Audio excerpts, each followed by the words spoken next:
இந்த ஒரு மசாலா பவுடர் ஒன்று ரெடி பண்ணி வச்சுக்கிட்டோம்னா, நம்ம வறுவல், பொரியல், சிக்கன் உப்பு கறி, மட்டன் உப்பு கறி இதுக்கெலாம் வந்து அப்போதைக்கு அரைக்கணும்னு அவசியம் இல்லை. 1 மந்த்துக்கு ஸ்டோர் பண்ணிக்கிற மாதிரி நம்ம இப்போ பவுடர் ஒன்று ரெடி பண்ணி வச்சுக்கலாம். இதுக்கு மெஷர்மெண்ட் கொஞ்சம் முக்கியம். அதுக்கு ஒரு கப் எடுத்துக்கோங்க. அதே கப்பில் எல்லாமே நம்ம மெஷர் பண்ணிக்கலாம். இப்போ நான் ஒரு 3/4 கப்பு வந்து சோம்பு எடுத்து வறுத்துருக்கேன். ரொம்ப வறுக்கணும்னு அவசியம் இல்லை. ஓரளவு ஹீட் ஆனால் போதும். அதே 3/4 கப்பு வந்து சீரகம் எடுத்துக்கோங்க. அதே கப்பில் 1/2 கப் வந்து மிளகு எடுத்துக்கோங்க. வறுத்து எல்லாத்தையுமே ஒன்றா கொட்டி வச்சுடுங்க. நெக்ஸ்ட்டு அதே கப்பில் வந்து 3/4 கப்பு மல்லி, தனியான்னு சொல்லுவாங்க. அதையும் அதே மாதிரி வறுத்துட்டு சூடு ஏறினோன்னே எல்லாத்தையுமே நீங்கள் ஒரே இதில் நீங்கள் கொட்டி வச்சுக்கலாம். நெக்ஸ்ட்டு அதே 3/4 கப்பு வந்து பச்சரிசி எடுத்துக்கோங்க. பச்சரிசி நல்லா பொரியணும்.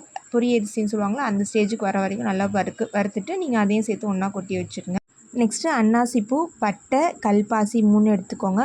இது 3மே ஒரே அளவில் எடுத்துக்கோங்க. அதையும் நம்ம வந்து வறுத்துட்டு ஒன்றா கொட்டி வச்சிடலாம். நெக்ஸ்ட்டு வந்து ஒரு 3 கைப்பிடி வந்து வரமிளகாயும் குண்டு மிளகாயும் சேர்த்து ஒரு 3 கைப்பிடி எடுத்துக்கோங்க.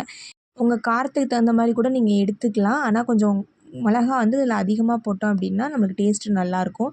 நெக்ஸ்ட்டு ஒரு கப்பு வந்து கருவேப்பிலை வந்து ஆப்ஷன் தான், நீங்கள் தேவைன்னா யூஸ் பண்ணிக்கலாம்.